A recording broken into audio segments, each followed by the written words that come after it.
So hopefully you were able to access the document that we shared. So if you just kind of picture that tree map for the staff in the building, in the room, you probably get what I'm talking about.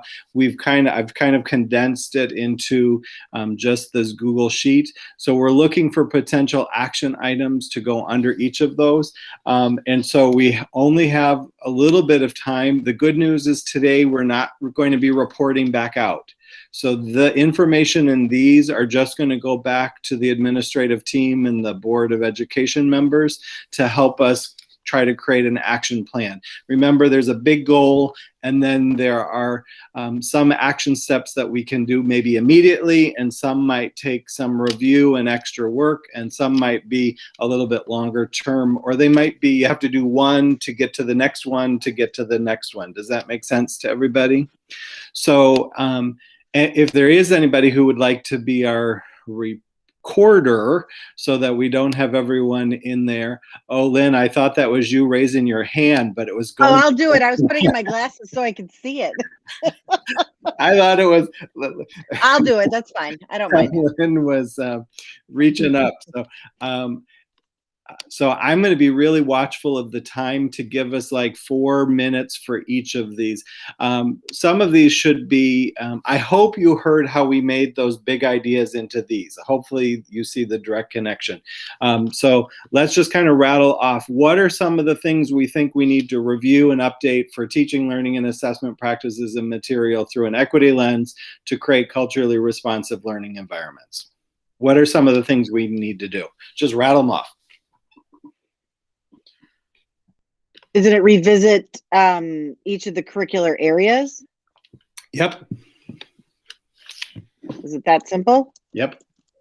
Okay.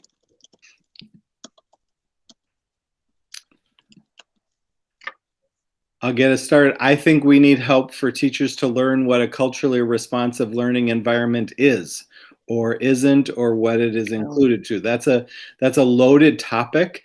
Meaning, what I mean by that, lots of people can have different opinions about what that means. So I think that's one of our first steps, is to help build capacity under a culturally responsive learning environment definition. Just that. True. True. Okay. Oh my gosh. I had given 2 examples in our bigger group that we had talked about potentially new literacy or ELA materials for kids to see themselves in the materials that we're reading and learning about. I also think about social science because social science in our country, in our world, we have some work to do about helping see different perspectives, all those things. And I promise I'm not going to just keep talking. It's your voice too. Well, and that's where I was going with my sentence as well, Paul. Right. Tell me what you said again about social science, because I started talking. Just review or update, look at social science. Again, it goes along with materials. Okay, sure.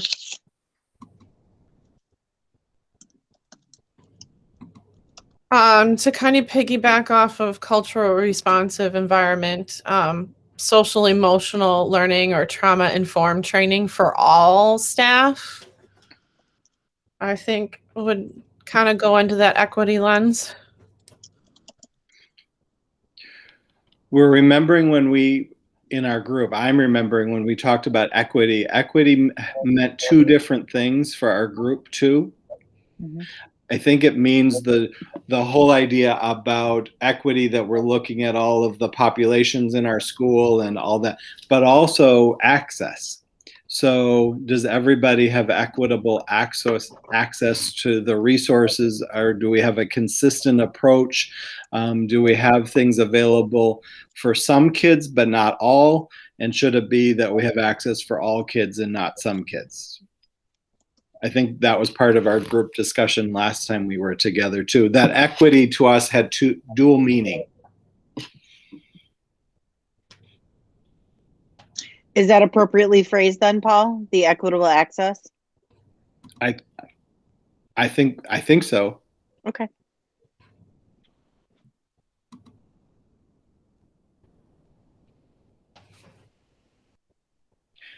I think it can be about programs too. I was so thrilled when we heard recently about our increase of the number of bilingual opportunities that our school district will be having when we start next year with kindergarten for bilingual education in every school. To me, those are things we want to keep rolling with it, keep making sure that they're available and such, which is the nice segue to our second goal area. To investigate options for new and revised course offerings with emphasis on world language, dual language, and encore opportunities. For the friends who aren't necessarily District 46 employees in our group, encore is our term that we use for art and music and drama and any of the rotation courses that we offer. I think that came up in some of the thought exchange too. So we were trying to take information from lots of places.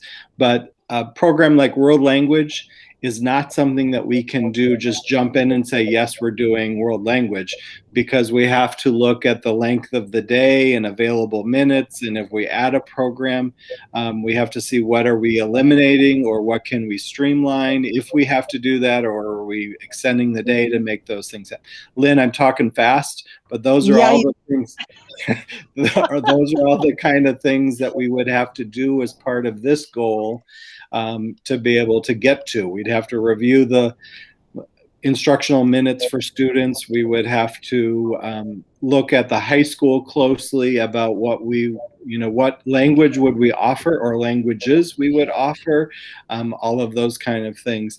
And then I sure hope it's a long-term goal for us to have dual language, but dual language means we have to beef up our bilingual program and build good numbers and consistency with that, because you can't have a dual language program without enough of the Spanish speakers interested in it. I think we have enough English speakers who would be interested in it in a strong established program, right?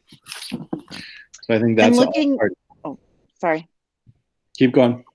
Looking at encore opportunities as well, looking at, I think, the upper grades down, and this is going back a number of years. So those that have been in the district a number of years, we had different encore opportunities in the middle school for 7th and 8th graders. Then we had different opportunities for those 5th and 6th graders. And we even had opportunities in our K4 buildings.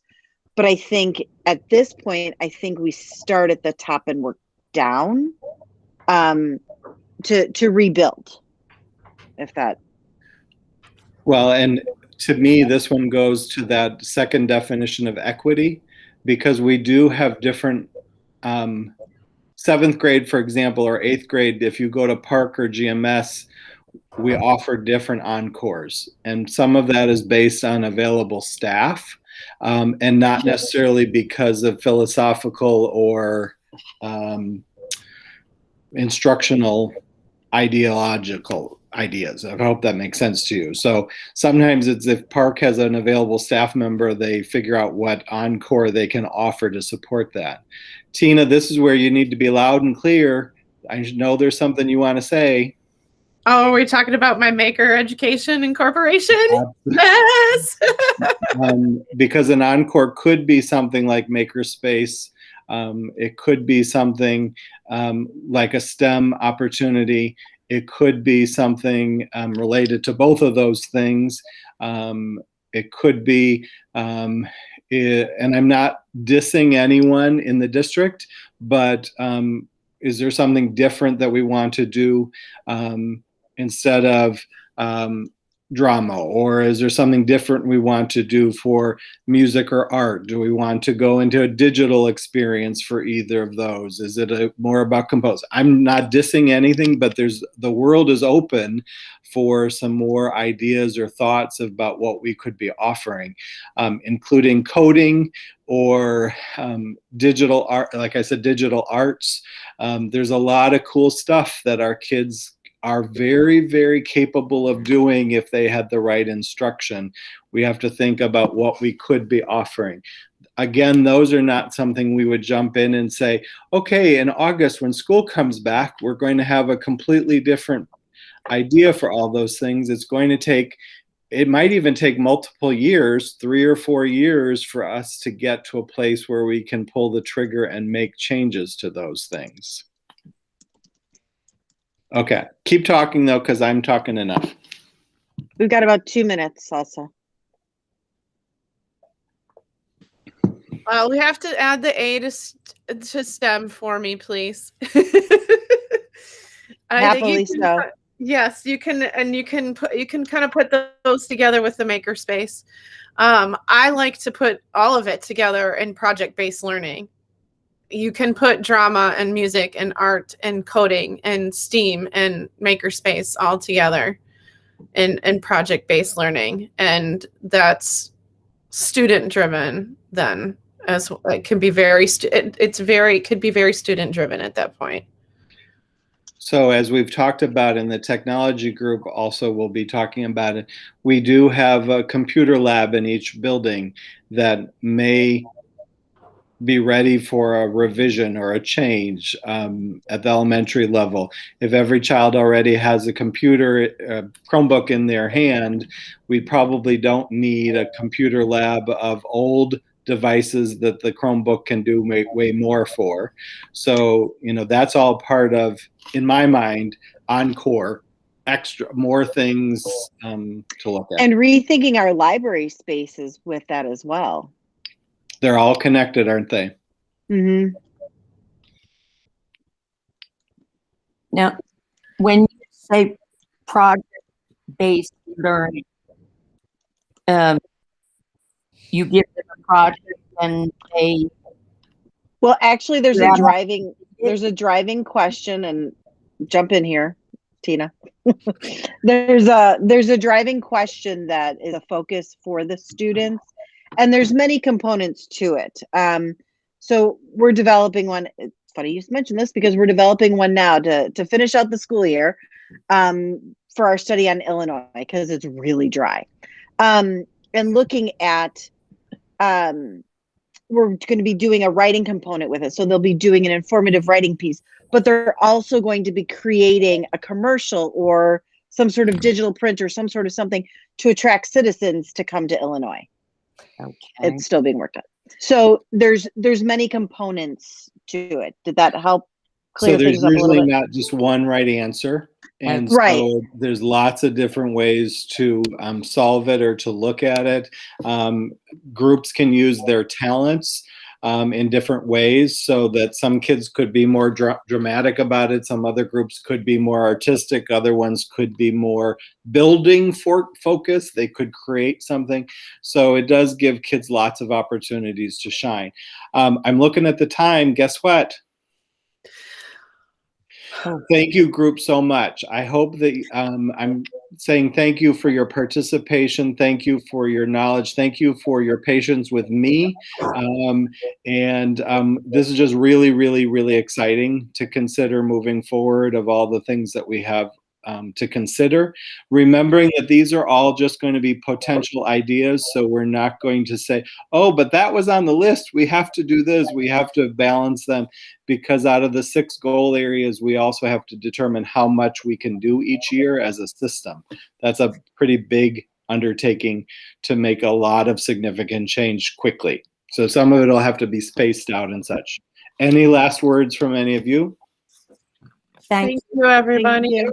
for A call to putting work. up with my lack of tech knowledge. It's all good. So And nice to meet you all. we're all going back to the main group, the link that you used earlier today. Make sense to everybody? Mm-hmm. I Thank hope you. so. Paula, you're good? I think so.